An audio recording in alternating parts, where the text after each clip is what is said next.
Okay. So, as you have read along, WIC has had a dramatic decrease in the past few years. They aren't sure. They are investigating. It's a national trend. They don't know if it's because unemployment is doing so much better, or exactly what is going on with the trend. In Broadwater County, it takes an enormous amount of time and training and money. Quite frankly, the program's very difficult, and in my mind, it's really isn't benefiting us. Difficulty-wise, Heather went to the last meeting in Helena, and very few head WIC people stay with the program longer than 2 years. I mean, that also is just a trend. The CPAs, which is what Heather was going to do and what Karen is doing for us, they just don't stay. It's just a very, very difficult program.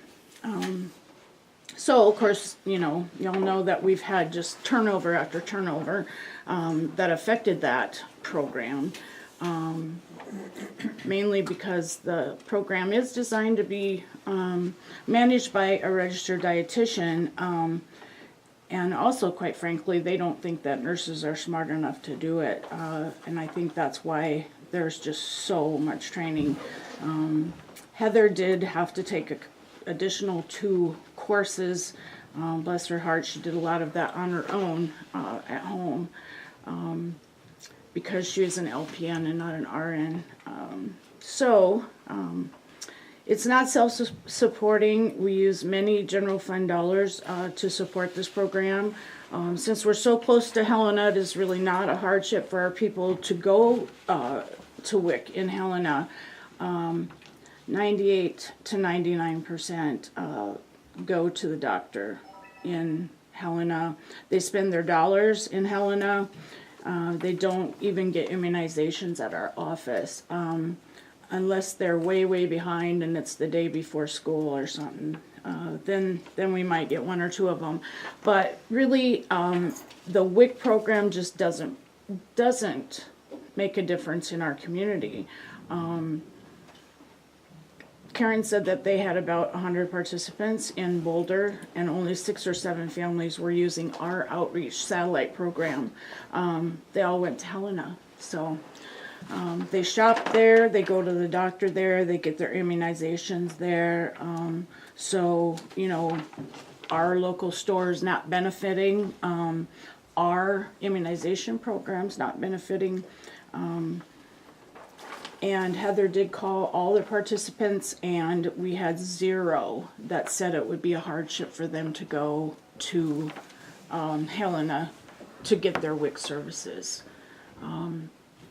We can just tell you time after time after time, they would come to their WIC appointment on their way to Helena.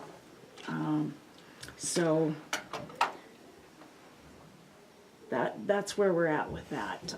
So we would like to write a letter to the WIC state program and let them know that we're going to discontinue our WIC program in Broadwater County. And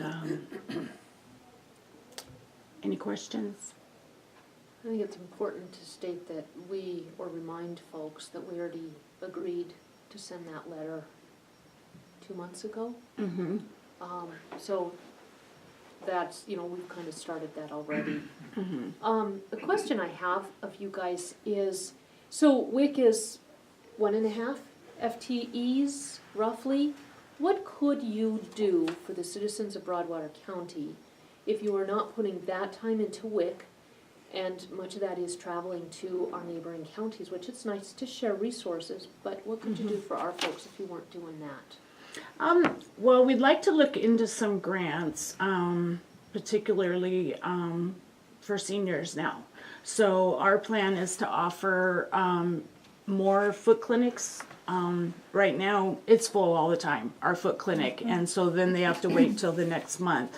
So we've already started working on that. We're going to actually have 2 a month. we already do home visits, so we just want to do a little bit more advertising for those people that cannot get out, that don't know about our program. We would like to increase that service for the seniors.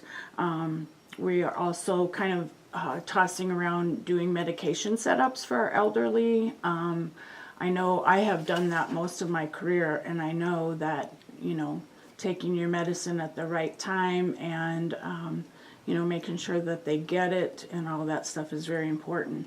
And so that's something we haven't pursued yet, but something that we've thought about doing. And just charging a minimal, fee. I've done med setups forever, and with Medicare and supplements, you never can just go to the pharmacy once and then set them up for a month. It doesn't work that way ever. But I think it would be a really good service. The pharmacies charge, I don't know, $30 a session for $28 to $30 to put them in bubble packs. That's a lot more than most people can afford. So that's kind of, since we haven't really ended WIC, we can't really move forward with the stuff that we have in our mind that we really want to do. Look at some grants for seniors. I did get that money, $4,500 for respite right at the end of their budget thing. I kind of slid in at the end of it, and that is really going to help our homemaker program a lot, because we have a lot of younger folks that are taking care of their parents, living with them. They just need a break, help with a bath or something like that. So we already have 2 families on the respite program. 2.5. One is just kind of, occasionally uses us. So anyway, there's a lot of places to explore getting money for seniors. We just right now haven't had time to do it, but that's our thoughts. Do you have anything to add? Well, I did the medication setup when I worked for the county in the late 90s. I did a lot of medication setup, and it went over very well. I mean, we had quite a few clients that I went to their homes and set up their medications, took care of it totally for them, going to the pharmacy to pick up their meds. So I think it'd be very beneficial to pick that up again. Certainly a need in our aging. Mm-hmm. There also is, a home visiting nurse program through the state. I've heard of other counties talking about it at our meetings for public health department heads, and a lot of larger cities have that. I don't know what that involves in getting a grant for that, or exactly what all of the task orders are for that, but that's something else that we would like to do, because we've both also done home visits. We both did home health and I did hospice, so I think that would be very beneficial if we could get that going. Some people just don't qualify for the Medicare part of home visiting. There's a lot of very strict things that they have to meet to be homebound to be able to get that, and I think the nurse visiting program grant probably is not quite as stringent as Medicare is, so we'll be looking into that. Awesome. Mm-hmm.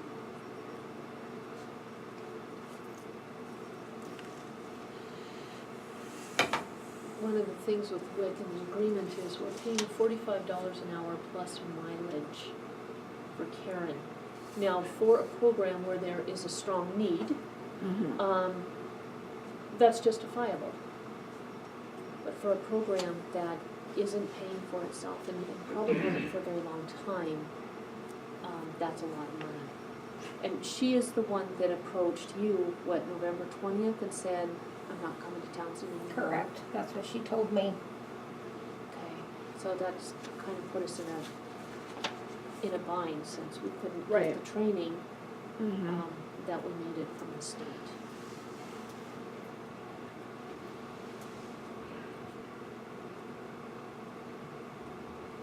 So you guys do school nurse services. Mhm. Is there anything additional there that the additional time, I know it's, 1.5 FTEs sounds like a Mhm. lot, I know it's not, but is there anything you've brainstormed there, along with all the additional senior services? Yeah, well, we thought that we were gonna be able to get a grant to help with the school immunization, costs for our department, because I think I told you guys that last year, Diane did a time study for me, and, it was, gosh, what was it, $2,500 plus my time, because I have to look them over and sign them.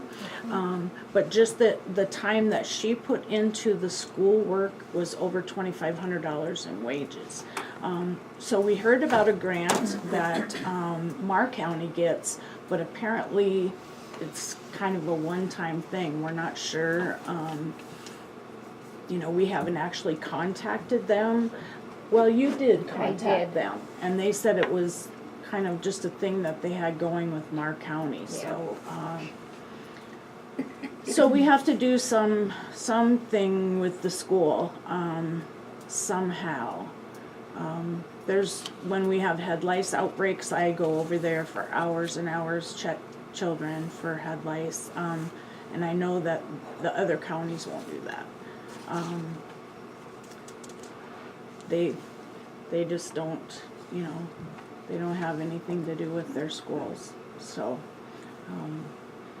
And I know that our department has always done that, with no funding at all for, the amount of time that we spend getting the kids in school and making sure that they all have the right immunizations, and we have to put all of them into the state system and then produce what we call a blue card before they can go to school.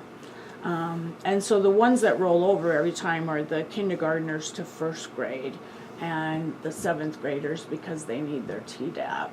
And then whoever else has just kind of gotten missed throughout there.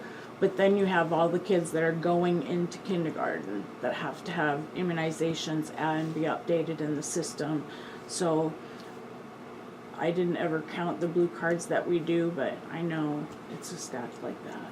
So it takes a lot of time for the administrative assistant. So when that comes around, it's we're just gonna need to find some funding somewhere for that. How far out do you guys reach in the county? I mean, is most of your stuff fairly local right now, or did you get out there? Well, we have a MOU with the clinic in Three Forks, and they do the VFC. We actually are the VFC provider, so they can send anybody to us for vaccines for children. That's a free program for kids that are underinsured or have no insurance. So they can be immunized at no cost to them.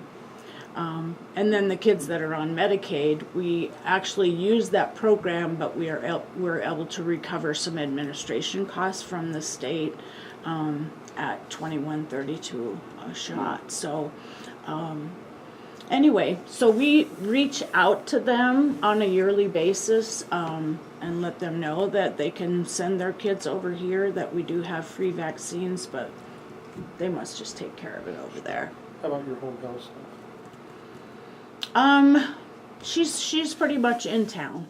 Yeah. That would, that's Yeah. important. If you had requests from somebody out in further out in the rural areas, you guys would take care of that. We would do it. Yeah.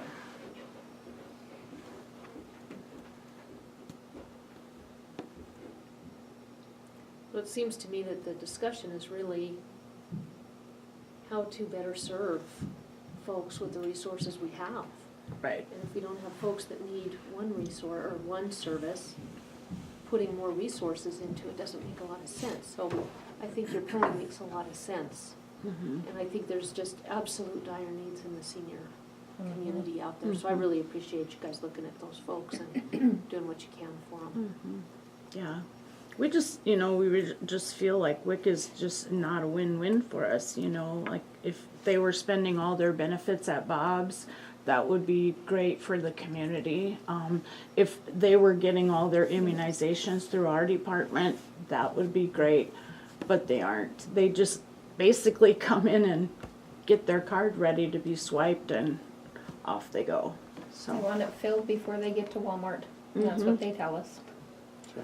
And that's something we could even live with if there were a community within our community that really needed those services. It'd be like, okay, we don't care about all that, but lack of training, Karen dropped us, lack of training, a computer system that doesn't work, lack of training.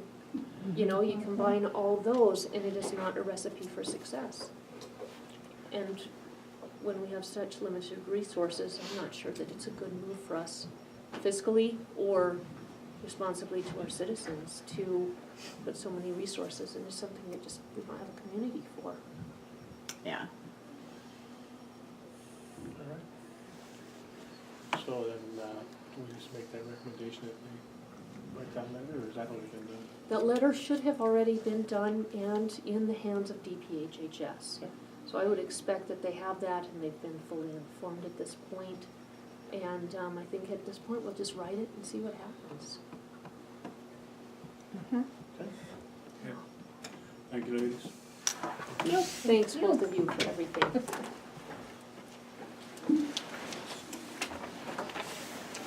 So I came in late, was there a decision, has the board made a decision then? I think we didn't make a vote, because we've already voted to send that letter 2 months ago. I can't remember the date off the top of my head. So I don't know that we need to have another vote, do you? I mean, Well, we're just you- showing our support. I guess it sounds to me like you're deciding to discontinue WIC, provided WIC. Right. So I think you guys need to make a vote on that, because I don't think that decision's not been made. Well, you're right, we did send a letter that we were intending to. So I will move that, per the agreement to send the letter informing DPHHS of our WIC decision, we are following through with step 2 of ending the WIC program so that we can offer other services with the resources we have. There's motion's been made and second to discontinue the WIC program and look into other services that county health may be able to provide. Can I add one thing? So you'll need to, I think, inform the MAR and Jefferson County Commissioners, so they can, this covers that whole area. It basically, my understanding is that, so if people in Jefferson County, that are in southern Jefferson County, would likely go to the Butte area for services. Northern Jefferson County would likely go to Helena. People from here would likely go to Helena. I don't know the answer on MAR County, if they would go to Helena or maybe Normal Carleton or Muscle Shell, Roundup might have WIC services, so Right. I don't know the answer to that. Yeah, I think most of the Marr County people actually go to Helena, for most of their stuff. They don't go to Bozeman, they go to Helena, at least our clients do. The ones that live in Jefferson County in Boulder go to Helena. The Whitehall people, some of them go to Butte. So it's, kind of whatever shopping area they're comfortable with and, use regularly, that's where they go. But I think as far as how this should proceed with the letter to the state and then the letter to the commissioners, because we do have a contract with both counties, so we have to send a letter to both counties as well. So. Okay? Thanks, both of you. All right. Thanks now. So, any further discussion? So we'll take a vote. All in favor? Aye. Opposed, same. Motion carries. Sheriff's Office, change inmate phone commissary provider for detention center and new vehicle purchase plan. We'll just start with the commissary then. Okay. So, currently we're with Securus Technologies. They handle our commissary and phone, and things like that. So we're looking to switch to turnkey. Seth worked with Corey on most of this, so Corey might help me fill in a little bit. But basically turnkey offers a little bit more services, as in kiosks, so people can, or even go online, put money on the inmates' books, things like that, versus as of right now, it's cash exchanging hands at the sheriff's office. They have to come in, they give us check or cash to put on somebody's books. They also offer video kiosks and an email system for the inmates to keep contact with their families that are, on the other side of Montana or another state. So the commissary side of things appear to be a lot better.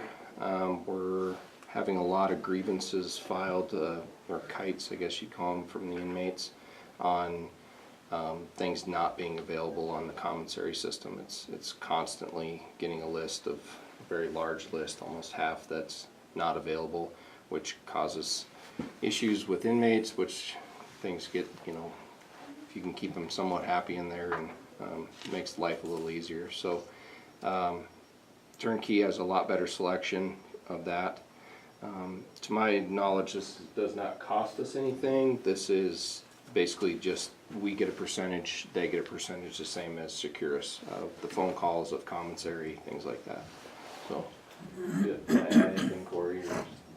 He's looked over the contract and appears to be good to go. So I only made one edit request, and then I had a number of clarification questions, and those were answered. And generally, so let's say right now you deal with it, you do a phone call, an inmate phone call from the jail, or a letter to or from an inmate. And they're advised that those are all screened on the way in and the way out, and that phone calls are recorded. So if we are now getting into the world where they can send and receive emails, I wanted to ensure that they had that advisory, and they do. So all emails are subject to screening. That way, if inmate from here is contacting an inmate in Great Falls by email, or a family member, and saying, hey, go kill this guy who's the witness in the case, we're gonna find out about that. What I didn't wanna have happen is that we would have to go do a search warrant for every email going in and out, which we don't. They're advised that they don't have an expectation of privacy in that email, and therefore we're good to go. The other thing that we do now, and this system allows also, is that communications between them and their attorney are not subject to that viewing. That they can do it by their attorney, first has to basically register and say, I represent so-and-so, and then emails that come in from that attorney will not be read by the staff. So we do the same thing now with phone calls. So with that in mind, and it looks good. I think it is something that's, I don't know what they're telling the sheriff's office in terms of how we compare to other detention centers, but reality is that you get these kinds of incentives, and it probably does affect inmate behavior. So the other thing that it cuts down on is obviously some workload for the detention officers, dispatch, and also Tammy. So for commissary, for instance, we, as an inmate, you would fill out a piece of paper and check off what you want, and she goes in and has to input every single inmate's into the system. Or they would have a kiosk in the pod, and they would just go to that. They have their number, they order what they want, they can see how much money's on their books, and get what's appropriate. So it just kind of cuts out a lot of man hours of. So is this kiosk something they need to install? Yeah, they'll come in and install all the phones, kiosks, a kiosk out in the lobby as well, so people come in, they can just put money on. You can also have a video call into the jail, and those are monitored by Turnkey, so if there's anything inappropriate, they can cut the call off right away and take care of that. But Gallatin County, I believe, has this system. Seems to be working great for them, so we're just looking to upgrade and maybe make life a little easier for us and families that have people inside our jail. So Sure. The screening that you were talking about, Corey, does Turnkey do this, or is that something you guys have been doing? They do that? Okay. Turnkey will screen, yeah. If we wanted to know about some communication or something like that, we could go back and look into it ourselves as well, the same as we listen to phone calls if needed at the jail right now. So. And to kind of just go along with that, that video visitation has gotten to be kind of one of those things that I know they're looking at it in the jail standards and the new revision that's coming up, I think, after this legislative session. Because if I remember correctly, there was some conversation with the ACLU that it was cruel and unusual, wherever people couldn't visit if their family was 300 miles away and they didn't have the means to get here. And so it opened up the door. It costs a little bit more for the inmate to make that particular phone call. It'd be just like Skyping though, would be basically what happens there. And so that's a pretty big thing now. And then the other thing that I was just thinking of,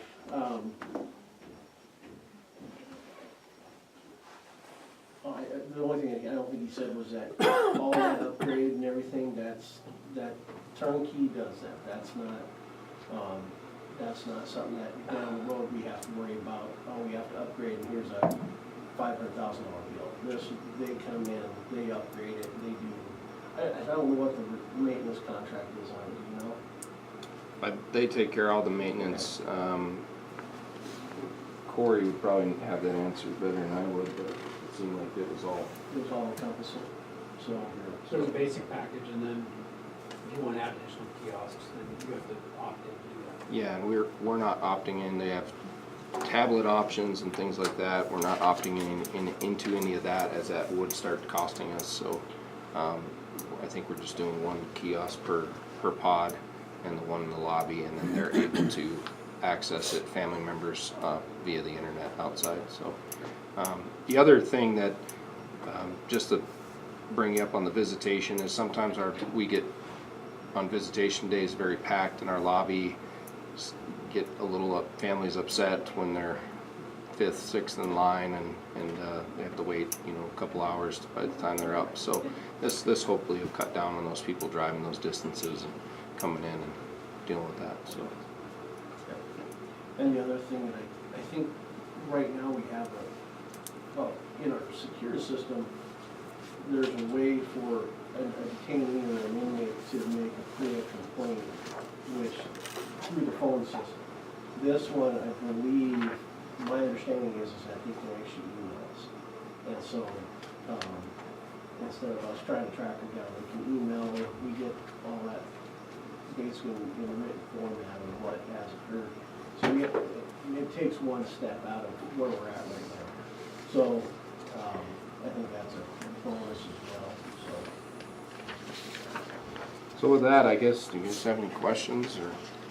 I have two, if I may. Yeah. Is this compatible with Blackfoot, that we do on all the phones? It's internet based, so I would assume it's compatible. Actually, I have not looked into that, so. That would be a question, they're just getting to the final steps. Okay. I think it was the 24th that they want to transfer everything over, is that right? It was the 21st, the holiday. So the Yeah. 21st is what they're looking at. Just double check. And I think that? I will double check, and I'm pretty sure it'll all work out just based on that Securus it's just a phone line within the jail. I don't know how it really works, that inner working, but it's I think they just contract with whatever company there is, so they can charge the per minute phone calls. So, Okay. but I will look into that. So. Okay, thank you.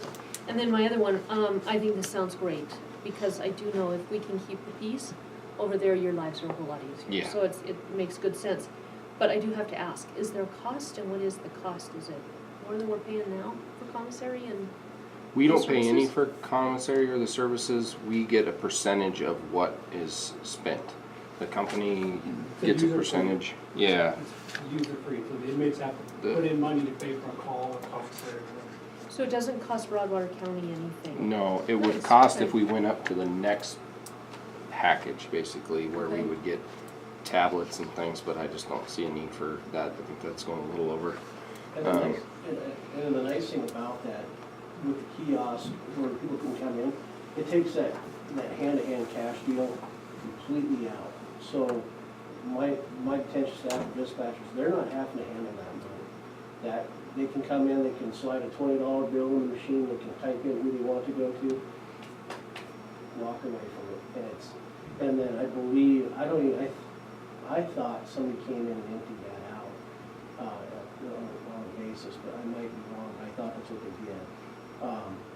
Got into the kiosk out in the lobby and actually then took the funds out so that it wasn't, going on and on, but it, from a, taking the cookies out of the cookie jar, and, or, whatever you wanna say, it's pretty nice. We don't have to worry about that liability, of somebody saying, oh, I need $20, and then they go, hey, there's $20, and have to open an investigation, figure out where $20 went.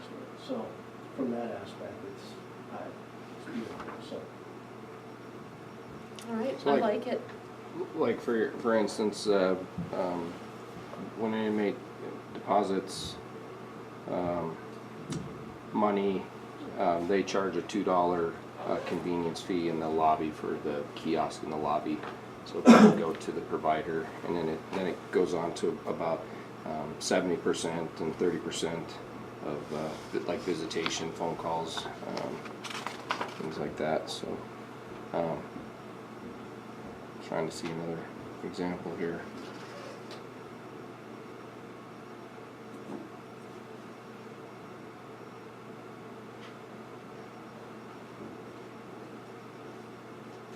So it looks like we get 12 cents a minute out of the 25-cent per minute charge that this company charges, so for like a phone call conversation. So it's a percentage. We get. I support, or I move that we support, is it called Turnkey? Turnkey, yes. I move that we support the detention center's desire to switch to Turnkey as presented. For a second, I'll second that. any public comment? Tim, did you have something? Just a quick clarification question. Understanding that this is really, in reality, I guess, probably used the wrong term, but this is an upgrade of the system that we have available. So, as I've heard so far, everything is coming from a provider, but I guess my question is what kind of cost is going into our facility? And then, is there going to be, I guess an ongoing ability to have funding to make sure that stays in place? I guess that's a question, because Yeah. funding mechanisms have been a challenge for sure. So Securus has, the company we're with currently has all this capability, but they're not willing to invest that into a smaller jail as ourselves. Or into out-of-state, bigger prisons, things like that, where they're gonna get a big bang. Turnkey is trying to take over Montana, so they really want all these smaller jails, and they're willing to invest in us. But there is no cost to us outside of, unless we want to upgrade to more kiosks, then it's like $2,000 per kiosk to upgrade, and then those percentages would come off, like the 70-30 kind of thing. So does that answer your question on what it would cost? Mr. Chairman, just real quick question, Brandon, is if the Securus, I can't say the name. Securus? I know who you're talking about. Yep. When they make this investment in our detention center and upgrade to the new capability, is that funding coming from them, or is this funding source that's coming from the state? Is it coming from Department of Corrections? Follow my question. Yeah, from Turnkey. So yes, it would be their investment into our facility to have inmates use it, and they make their money off of the more usage that they get, so. Thank you, sir. Thank you, Mr. Chairman. Mr. Chairman, I have one more question. So if, say, for example, something happened with Turnkey, we could easily switch back to what you're using now. Securus. Yeah. You could, and it would just go back to the phone system. Yeah. And the regular, old method of ordering commissary and such, Yeah. so. And we've been month to month on a contract with Securus, because we haven't wanted to sign on, because we've wanted this extra stuff that they just won't be able to provide to us, being a smaller facility. Well, they will for money. Yeah, we would have to pay Yeah. them, but Turnkey's willing to come in here, so we're up for giving them a shot. So. Okay. Motion's been made and seconded to approve the switch to Turnkey for the commissary. for the detention center. All in favor? Aye. All the same, motion carries. Do you guys wanna sign these now, or would you like me to bring them into your office hours in a little bit, then you can kinda review the contract as well, who's ever signing? I can sign them later. Okay. So, the next thing that we're on the agenda for is a purchase of a patrol vehicle. I handed out letters to you guys earlier, I didn't know if you had time to review those. Basically, what it comes down to is, kind of reflects my email that I sent you. The total cost of upfitting and purchase of the vehicle is $54,354, which I have $25,000 in our vehicle CIP, $23,000 coming from the city, and recently through our drug interdiction, a $7,000 forfeiture that we would be able to use, as this will be our canine vehicle, which I don't know if we've updated you guys on. We just had another dog given to us from DC Metro. This is a dual purpose dog, so it'll do the drugs and it will protect the officers, and if we have to go into a building, we could send the dog into versus us having to go in anymore. So if they don't want to come out, let's put it that way. So not just not go into a building, but so I think that's a pretty small investment. That's why there's a $15,000 upfit that has to deal with some of the canine equipment, which is roughly $5,000. So it's a little bit more than a regular patrol car, but not. I mean, you're only talking about $2,000 versus $2,500 versus prisoner cage versus the prisoner and canine cage equipment. What they're also doing, or canine guys are going to write a grant through the Mason Moore Foundation to hopefully be reimbursed for that $4,800 for the canine equipment. So we went to a little bigger vehicle, so there's room for the dog. That's why it's a Chevy Tahoe and a prisoner transport.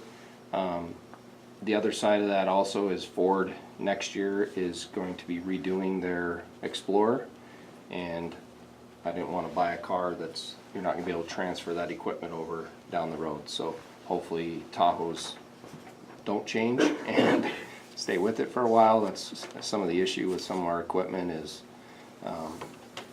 it's not like the old Crown Vics where they kept them the same forever, and all the departments were able to just move equipment. So we are having to buy some equipment to be transferred over, but a little bigger vehicle, a little more room for the dog, and that officer can still transport a inmate if needed.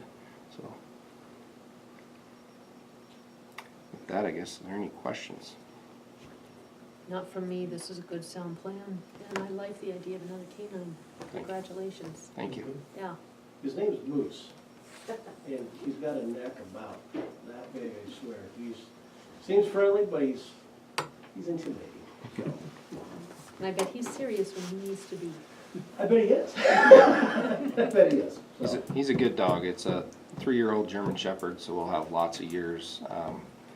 We even got free shipping out here because Delta messed up his flights. So it did charge us, but then we put in our claim and they gave us free shipping. So it would have been a $900 bill, now to $0. So we're still doing pretty good on getting this dog. That's probably a $15,000, $18,000 dog that we got for free. So really happy about that. And pretty good investment for protection for our officers too. So. I will move to grant the request if there's no other questions. I guess I have a Sorry. couple questions. Yep. So are you gonna replace a vehicle?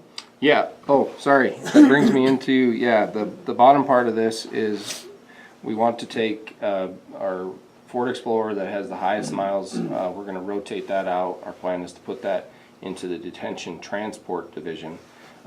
We do have several transports that go all different areas, some, one to the doctor, one to the prison, so we like to keep a smaller car that can transport 2 inmates, one most of the time, but outside of our van. So that car would be replacing the Chevy Impala.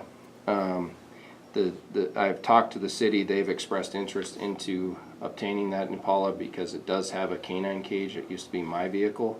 that's in storage still, and they could use that for their animal control and ordnance vehicle. They are giving us the 23,000, I think it's actually 500, in the interlocal agreement contract. I blue booked the vehicle. It's worth roughly $1,000 to $1,700. It's not really any big value to the sheriff's office whatsoever, so I would support that we, however that happened, pass that on to the city as they can use it. I don't think this is a car that you guys would want to stick in your fleet to drive all over the state, as it's been used as a police car for quite some time and now a transport vehicle. It's got quite a few miles on it, but also police car miles that are a little bit harder on normal cars than normal miles. So that's my only other request. I guess that's up to you guys on what you decide, but the city would like that vehicle. All right, good. My only other comment is I appreciate the time, effort you put into this proposal. I mean, that makes it easy for us to look at, understand, and make a decision. So, Yes, sir. so thank you. Thank you. The Nice. motion- I was just gonna reiterate my motion, yeah, and, my motion is actually to accept the package, which would include sharing or granting the vehicle to the city. I like working with the city, so I like that playing part of it as well. Okay, thank you. Is there a second? I'll second Okay, motion has been made and seconded to accept the package from the sheriff coroner's department for this new vehicle and the transfer of the vehicle to the city. All in favor? Aye. Opposed, same. Motion carries. We'll get that ordered. Thank you. Thank very you, much. good work. Yes, thank you.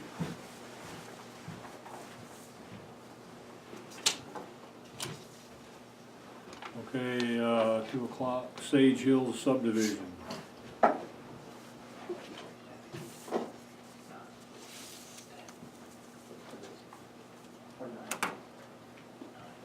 Hello again. You change hats. Yeah, just keep my files. Ready to go.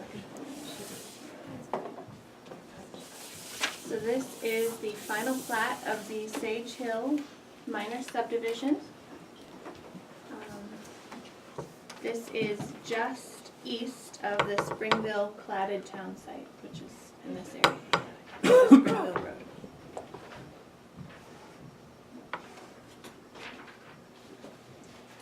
So Nicole, for Daryl's benefit, would you talk about, before we get started on this, what the process is, preliminary plat, final plat, what we're supposed to look at in preliminary plat, what we're supposed to look at in final plat? Absolutely. Right, file here. So Daryl, for your benefit, I'm just going to give you a quick explanation of the subdivision process and let you know how we ended up here today.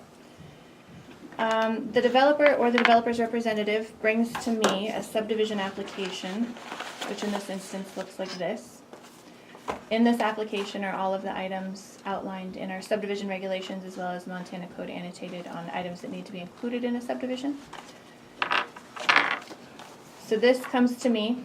I review it for element completeness. So basically I go through a checklist and make sure that all of the items are here that need to be. Once they receive element completeness, once this application does, I go through what's called sufficiency review. Sufficiency review is kind of a deep dive into the application to where I actually read the materials and make sure that it's all true and correct to the best of my knowledge. Once they have obtained sufficiency, then we refer to it as the clock. The clock starts. So for a minor subdivision, they have 35 working days to obtain preliminary plat approval. For a major subdivision or a subsequent minor, they have 60 working days. And for any major subdivision, 50 lots or greater, we have 80 working days to review that. So a public hearing is not required for a first minor subdivision, which this is, so there was no public hearing held. Public hearings are only for majors or subsequent minors. There'll be a test at the end of this that I'll give to you too, just so you know these. So in any case, I go through this process as element sufficiency. I then take it to the planning board with my recommended staff report and my recommended conditions of approval. Conditions of approval are kind of the last catch to make sure that everything is complete in this application. Generally, the DEQ is approved, weed plan approved, all of the items that can't necessarily be done at preliminary. So that's where we are today. There's a list of conditions before they're able to obtain final plat approval. So they cannot sell lots, no deeds can transfer until they have final plat approval. So, Okay. that's where we are today. Okay. Oh, and I'm sorry, I left out the commissioners part of it. So once it goes to the planning board makes their recommendation to the commissioners. I come to you with a findings of fact report with those conditions based on my input to the planning board and then the planning board's input, so then it comes to you. You make the determination for preliminary approval, or denial. I'm sorry, for preliminary approval with conditions, preliminary approval or denial. So in this instance, this subdivision was given preliminary plat approval with conditions. So I'm going to go over the list of conditions that were given for this subdivision, and I'm also going to pass around the documents, I guess, identifying that condition and how that condition has been met. And then you'll make your recommendation for final approval or denial. So I'm gonna slide over here just so it's easier to pass these documents around. And a piece to add, we have Title 76 that we get every year after the session is over. You should have one of those in your desk. And it has, there is a page that talks about all the different things that we're supposed to look at during preliminary plat and answer questions. So the effect on education, the school, effect on roads, effect on, there's 7 things. When we get to final plat, we cannot impose new conditions. So all we are doing is reviewing everything that ended with preliminary and making sure that's done with final. So that's all we can do, right? Did I put that Yes. clearly Yeah, enough? so you cannot add any new conditions once the commission has given it preliminary approval. Okay. Alright, so condition number 1. Plans for sewage treatment and water supply shall be submitted to the Montana Department of Environmental Quality for review and approval. The certificate of approval shall be filed with the final plat. So coming around is the Montana DEQ approval.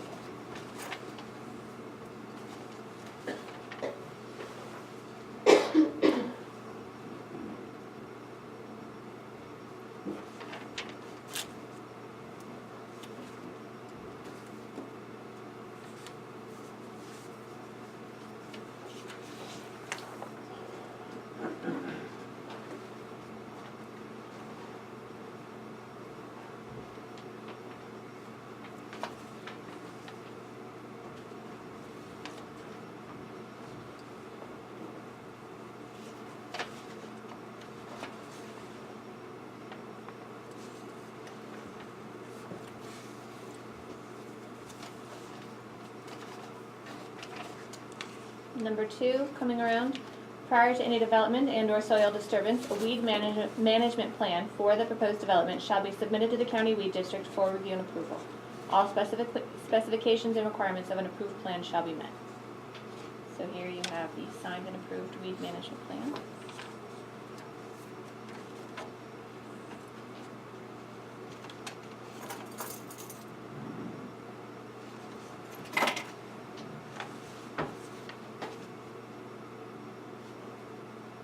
Is there no review fees, or no review fees? The fees are paid at preliminary plat approval, or at the time of submittal, I'm sorry. They pay that weed management plan fee at the time of submittal, and I can tell you for this one, they paid $220. So when did they have not been paid on? You know, that's a good question, but I know that it has been. I can get the receipt to Jessica. To be fair, I believe that this was Jessica's very first weed management plan, and so she may not have been aware that the check didn't come to the weed board, that it came to me, and I deposited it into their account. I'm speculating here, but I think that may have been what happened.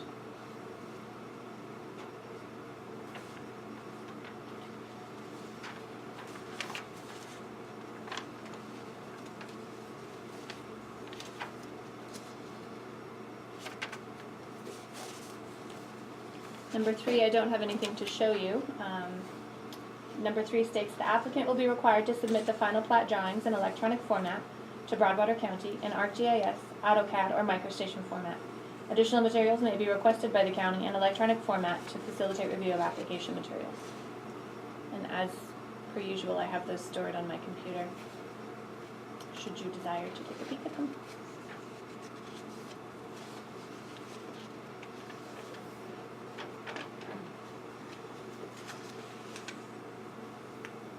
Number 4, the applicant and fire protection authority having jurisdiction shall use their best efforts to draft a fire protection plan specifically for this subdivision in accordance with Broadwater County subdivision regulations.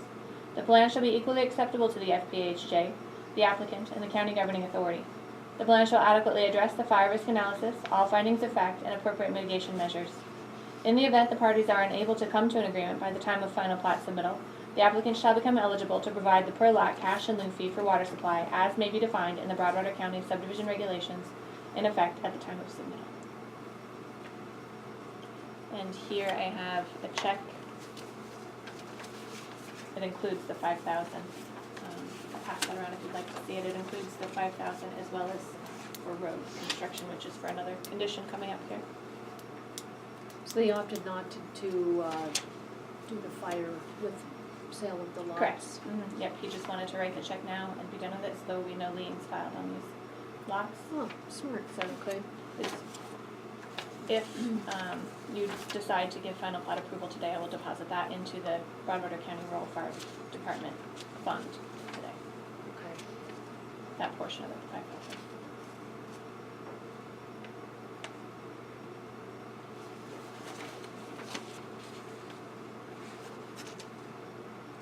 Number 6, this is a copy of the commission minutes, which will be reflected, it'll make sense when I read this condition. Number 6, the applicant shall provide a driveway easement from Springville Lane to Lot 24D, or Spring Street, must be designed in accordance with Broadwater County subdivision road standards, stamped by a professional engineer, and submitted to the county planning department for review and approval, unless a legal determination is made that Spring Street is a county road. In the event that it is determined Spring Street is not a county road, a letter from the PE shall be provided to the county stating that the road and any improvements have been constructed in accordance with the approved plans and specifications, and that he or she has completed an inspection of the road and any improvements. So here you have a copy of the minutes showing where the commission made a motion to make Spring Street a county road.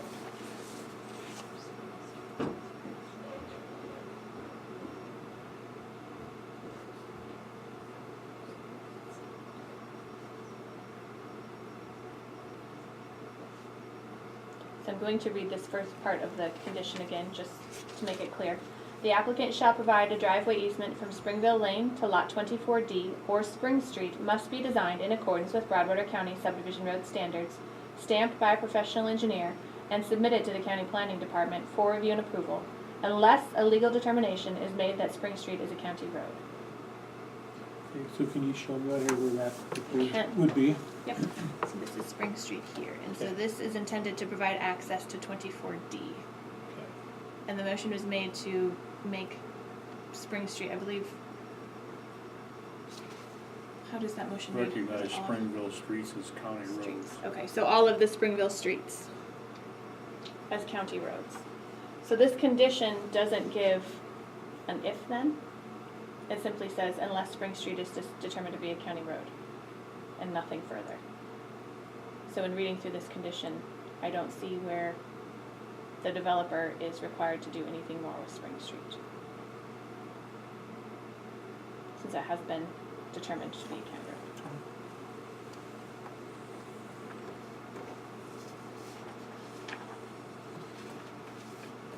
Number 7, the applicant shall contribute the cost to upgrade the existing road, Springville Lane, to Broadwater County subdivision road standards from the cattle guard to the driveway entrance of the westernmost lot. This road shall be built to a local number 1 road specification.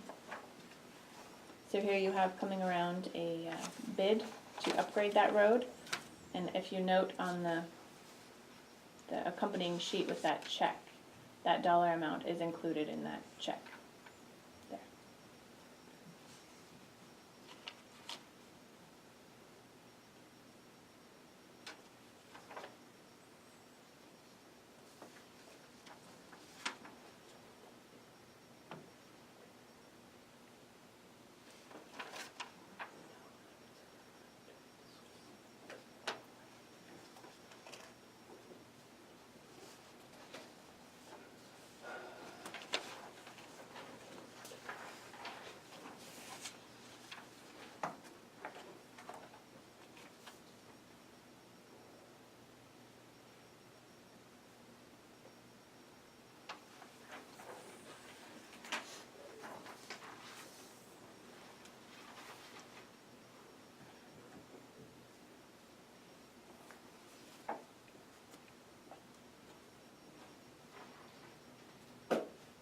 Condition number 8, the book and page reference to the restrictive covenant filed with the county clerk and recorder shall be indicated on the face of the final plat.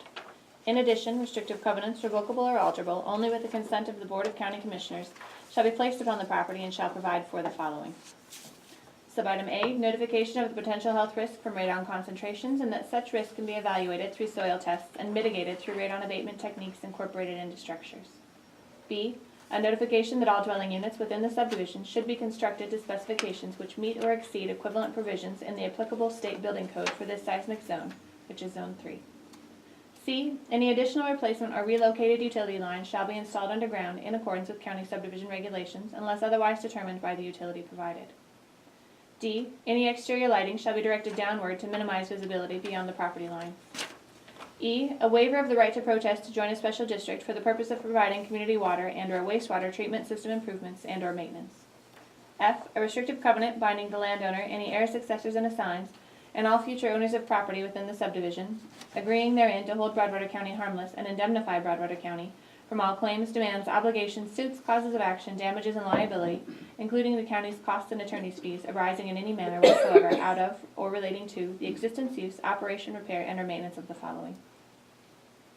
Subitem 1, earthquake fault zone and any seismic activity, and Subitem 2, water availability. G, all cats and dogs must be restrained, penned, or otherwise under the control of their owner at all times. H, notification of the presence of agricultural operations in the vicinity. I, each lot shall be maintained in a clean, attractive, and weed-free manner. Noxious weeds must be pulled, sprayed, or cut prior to seed maturity. J, a waiver of right to protest joining a rural improvement or maintenance district for the purpose of road maintenance, mosquito control, or equitably funding parks and maintenance of parks. K, address numbers shall be clearly marked at the driveway entrance to each lot and be easily identified from the road. L, a notification that lots in this subdivision may be subject to impact fees if in place prior to lot sales. So Daryl, these are commission-required covenants only.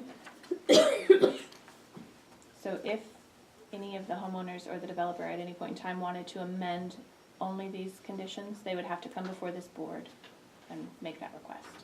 Okay. They're certainly allowed to put their own, only Pink House is allowed, and, they can put any of their own covenants on there as well. And those are not for the commission to enforce. I was just Which is gonna a ask good that thing. question, who enforces these? Homeowners Association or the court. These ones are commission enforced only.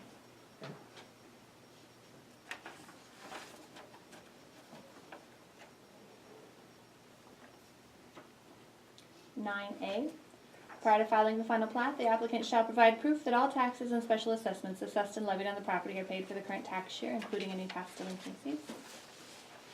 And it's the tax bill showing all of their taxes have been paid for this tax year.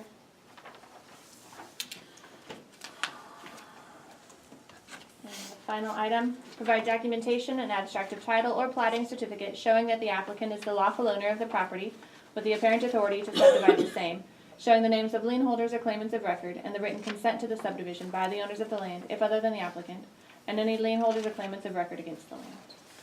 So this is simply showing on this platting certificate that Maurice Schaefer is indeed the owner of this property.